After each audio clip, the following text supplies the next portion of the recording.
बेवड़ी बहू। लड़कों को दारू पीते हुए सुनना आम बात है। लोग कहते बेवड़ा बेटा है। क्या होगा जब बहू दारू पिए? ये कहानी बेवड़ी बहू की है। बलदेव सिंह चौधरी की इकलौती बेटी प्रीशा। बलदेव सिंह ने उसे बहुत लाड़ प्यार से पाला, हर जिद पूरी की, विदेश पढ़ने के लिए भेजा, लेकिन वो बुरी संगत में फंसकर शराब पीने लगी। अब उसके माता पिता को उसकी शादी की चिंता है, इसीलिए वो पंडित जी को घर बुलाते हैं। चलिए देखते हैं क्या होता है। अगर इस बार तुमने अच्छे घर का लड़का नहीं बताया तो तुम्हारा दाना पानी बंद करवा दूंगा हमेशा के लिए। मैं कोशिश तो कर रहा हूँ चौधरी जी, पर क्या करूँ, बिरादरी में आपकी बेटी पहले से ही बदनाम हो रखी है। तो क्या हमारी बेटी कुंवारी ही बैठी रहेगी? चौधरी में लड़का नहीं मिल रहा है तो बिरादरी के बाहर ढूंढो। हम जात पात में नहीं मानते, बस एक अच्छा लड़का मिल जाए। अगर आप बिरादरी के बाहर करना चाहते हो तो एक रिश्ता है मेरे ध्यान में, लेकिन लड़की के माँ बाप बहुत ही लालची है। उनका लड़का चेतन गाय जैसा सीधा है, गुणी है, संस्कारी है, कोई ऐब नहीं है उसमें, पर आपकी तरह धनवान नहीं है। हमारी इकलौती बेटी है, ये सब कुछ जो है हमारे बाद बेटी दामाद को तो ही मिलेगा, और उनको कहना कि जितना मांगोगे उतना मिलेगा। आपने सोच समझकर फैसला लिया है ना। हमारी जाति का ना हो तो ना सही, लेकिन हमारे बराबर तो होना चाहिए। मैं जो कर रहा हूँ सोच समझ कर रहा हूँ। तुम्हारी बेटी सब जगह बदनाम है कि वो शराब पीती है। ये घर मिला है और लड़का अच्छा है, और रही बात उसके माँ बाप की, तो हम अच्छा सारा दहेज देकर उनका मुंह बंद कर देंगे। तुम्हारी बेटी राज करेगी। पंडित जी चेतन के माता पिता से बात करते हैं और वो लोग प्रीशा से शादी के लिए तैयार हो जाते हैं और उनकी शादी हो जाती है। रात में जब चेतन अपने रूम में आता है तो देखता है कि प्रीशा ने छोटी सी नाइट ड्रेस पहनी हुई है। प्रीशा उसे अजीब ढंग से देख रही थी। तुमने कपड़े चेंज कर लिए? ये सब बहुत हैवी था, थकान भी हो गई थी। मुझे अबला नारी मत समझना।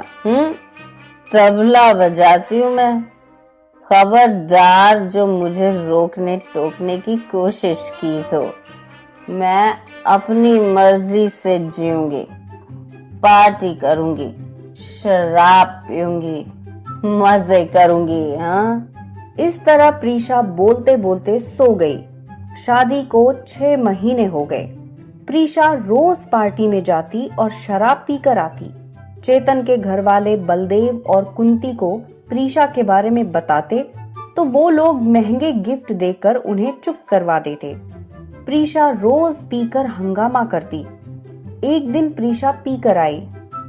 कहाँ मर गए सब के सब? खाना किधर है मेरा?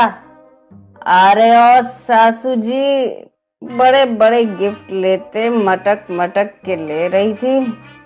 अब जब मेरा खाना बनाना है तो कमरे में घुसी है। बाहर निकलो। प्रीशा, प्रीशा संभालो खुद को। चलो कमरे में, हम कमरे में खाना लेकर आते हैं। नॉनसेंस, सब बातें नॉनसेंस।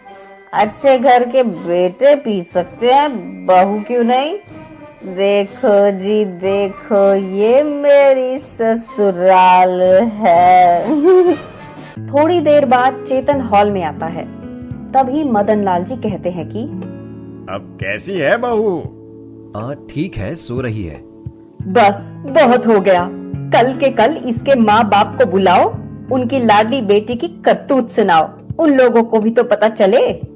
लीला के बुलाने पर बलदेव जी कुंती देवी घर आते हैं, बहुत सारे महंगे गिफ्ट लेकर। समधन जी, ये लीजिए सोने की तार वाली बनारसी साड़ी, ये आपके लिए कश्मीरी शॉल, ये घर के लिए काजू कतली, फल काजू बादाम है। बस इन सब की कोई जरूरत नहीं है। मैं इतना काबिल हूँ कि अपने परिवार की जिम्मेदारी उठा सकता हूँ। आपने हम लोगों को भीख मंगा समझ रखा है क्या? इतने गए गुजरे नहीं है हम। आपने हमसे छुपाया कि आपकी बेटी शराब पीती है? छुपाया नहीं था, पंडित ने बताया तो था कि लड़की बिगड़ी हुई है, पर आप लोगों ने पूछा ही नहीं। लालच जो आ गया था। आप लोगों ने नहीं बताया। अरे आपकी बेटी का यही ढंग रहा तो कुछ ही दिनों में मोहल्ले में बेवड़ी बहू के नाम से जाना जाएगा। पानी सिर के ऊपर से निकल चुका है। आप लोग अपनी बेटी को ले जाइए। चेतन, तलाक दे दे इस लड़की को। मैं तेरी शादी अच्छी संस्कारी लड़की से कराऊंगी। मैं ऐसा नहीं होने दूंगा। उन लोगों के बीच बहस शुरू हो जाती है। चेतन सब देख रहा था, उससे रहा नहीं जाता। तो बस करिए आप लोग, शादी पवित्र बंधन होता है। मैं इस रिश्ते को निभाऊंगा और प्रीशा की शराब की आदत छुड़वाऊंगा। आप लोगों को मेरा साथ देना होगा। चेतन सबको अपना प्लान बताता है। सभी उससे सहमत हो जाते हैं। चेतन प्रीशा को पैसे देने से मना कर देता है। वो गुस्से में अपने पिता के घर आती है। डैडी, आपने किस फटीचर घर में मेरी शादी करा दी? उसने पैसे नहीं दिए मुझे पार्टी करनी है। मुझे पैसे दे दो। ये कार्ड भी काम नहीं कर रहे। कुछ नहीं मिलेगा तुम्हें। मेरे पति ने बड़ी मेहनत से खड़ा किया है, तुम्हारे दोस्तों पर उड़ाने के लिए नहीं है। वैसे भी शादी के बाद एक लड़की पराई हो जाती है, उसका घर उसका ससुराल हो जाता है। इसीलिए तुम्हारे कार्ड ब्लॉक करा दिए हैं। अब तुम्हारा पति तुम्हें जैसे रखे वैसे रहो। ठीक है, मेरे दोस्त हैं, वो मेरे साथ हैं। प्रीशा अपने दोस्त के घर जाती है। वहां उसकी तबीयत खराब हो जाती है। उसके दोस्तों में से कोई उसकी मदद नहीं करता। चेतन ही उसकी देखभाल करता है। तब उसे अपनी गलती का एहसास होता है।